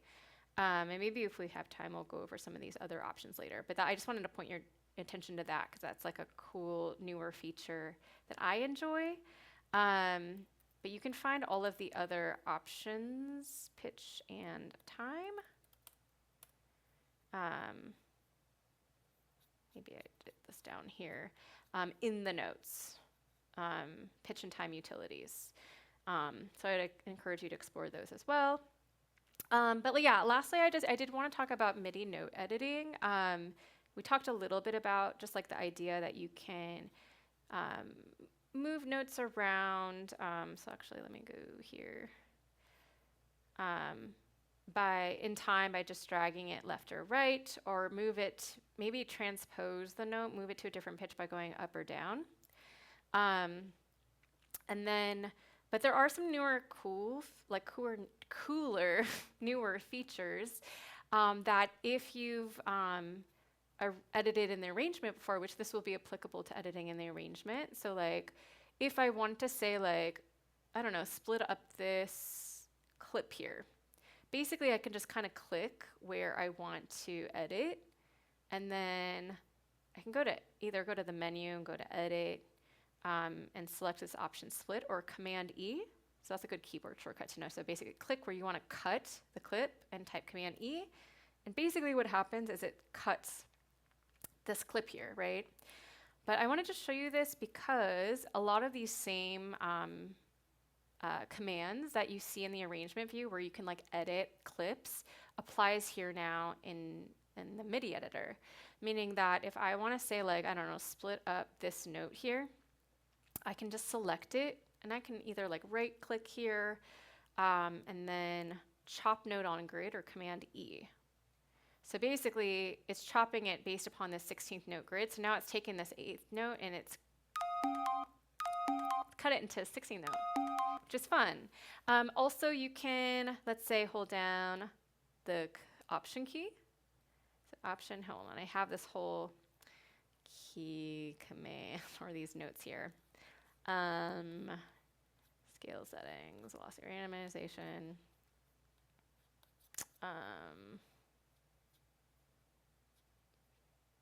time tools, editing, MIDI. I think it's down here, yes. So holding down the Option key while dragging horizontally. Oh wait, that's that. Clicking on a note. Deactivate, okay. Nudging. Where is it? Okay, it's somewhere here. I have a hard time reading right now. So I'm just gonna do this based upon vibes. I'm trying to remember. So now, do you remember offhand splitting this note?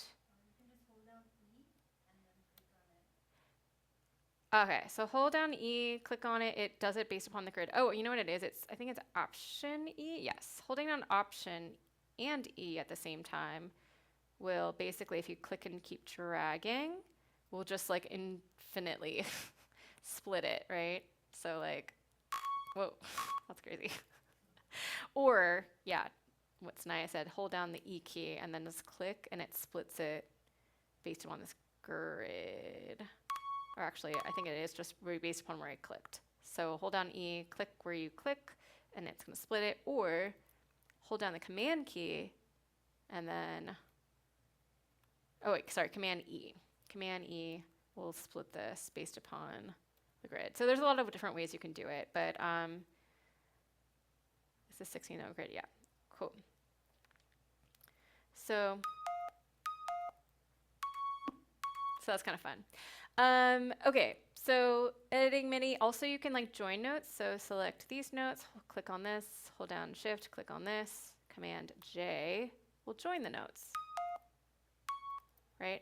So same thing actually with in the arrangement view. So if I were to split this clip here by clicking here, Command E, so now they're two different clips, I can select a clip, hold down Shift, click on the other clip, Command J will also join or consolidate those clips together. Cool. We kind of ran out of time to go over some of the other things, which I think is fine. But in terms of the arrangement, I just wanted to mention in terms of just like editing it, because like at this point, once your clips are here, really the idea is like, you're like, all right, now I can go into my drums clip, double click here, maybe edit some of the notes in this clip, or maybe I just like want to get rid of this clip here. I can click on this, press delete, or press 0 to mute it. right, or deactivate it. Maybe I want to shorten this clip by going to the far right corner of the clip and clicking and dragging to change the length of the clip.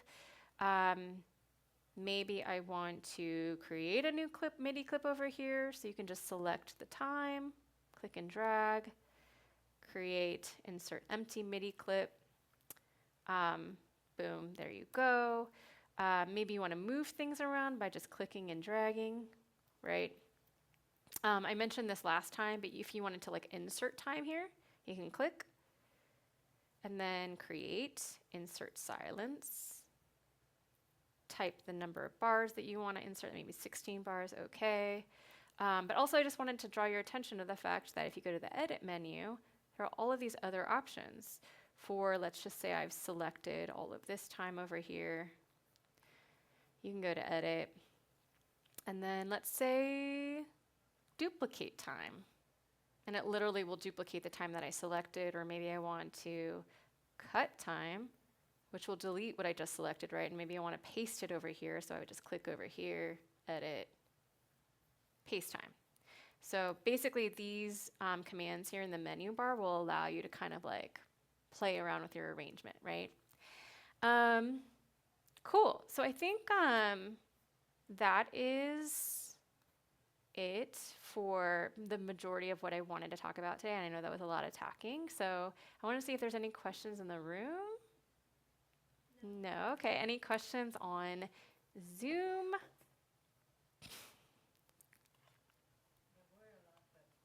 There were a lot? Okay. Any that would be worth talking on stream or on video for those who are going to be watching the recording?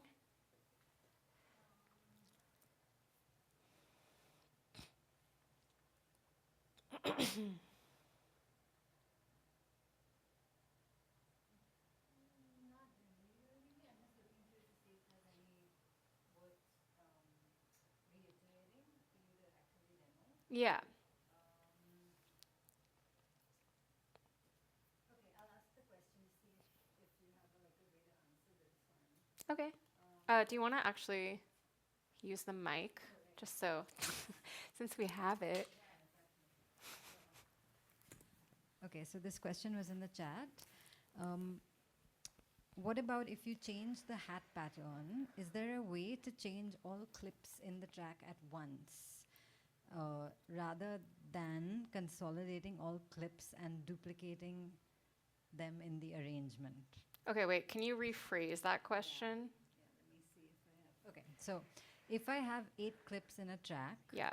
and I want to change or update the hats in all 8.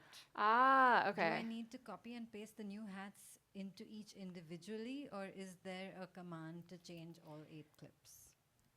Oh, okay. Well, if you want to, so that actually is a great question. So, there's a couple of different ways you can do that. So technically you can edit, there's something called multi-clip editing, where you can edit multiple clips at a given time. So if I haven't done this in a while, but if I select one clip, hold down the shift key. Oh, Lauren, you want to change the Oh, thank you. Yeah, so if I click on one clip, hold down the shift key, click on the last one, double click. And actually, sorry, it's been a while since I've done this, but yeah, if I go basically select the clips that I want. Have I done this in Live 12? That's a great question. Okay. Let's zoom in here. Wait, why is it not showing up though? Have you done this in Live 12 actually? You can, you just haven't selected the other clip. I haven't. You gotta hold down shift and then I can't see the clip that's below the drum rack at the moment. Yeah, you want to select the chord as well. Oh, right. Yes. And then you have both. Yeah, okay, wait. I think for this particular question, this actually might not be relevant. I'm realizing. Yeah. Yeah, so if you have like multiple tracks for those different clips, you can basically like see. I can also tell you what I answered and then maybe you have a better way of doing this. Okay, what was your answer? So what I answered was, if you want to change the hats in all the clips, you can do that in one step so long as they're all being played by the same cell within a drum rack. That is, are all the hats being played by the same MIDI note? Right. If so, just replace the hat within the drum rack. And you can do that by dragging and dropping a new sample onto the cell with the hat that you want to replace. And then if all the MIDI clips are playing in the same MIDI track, they'll all play out with the new hi-hat. Right. So with the question though was just like replacing the sound. Oh, yeah. Exactly. I would just like, and you can do that. I don't know if we went over this, but you can go into the browser and just find like, I can search closed hat. And by the way, if you search for something, you can also go to all, and it's just literally going to search every single thing here. So I can basically do that, click and drag on top of the pad, and it's going to replace the sound.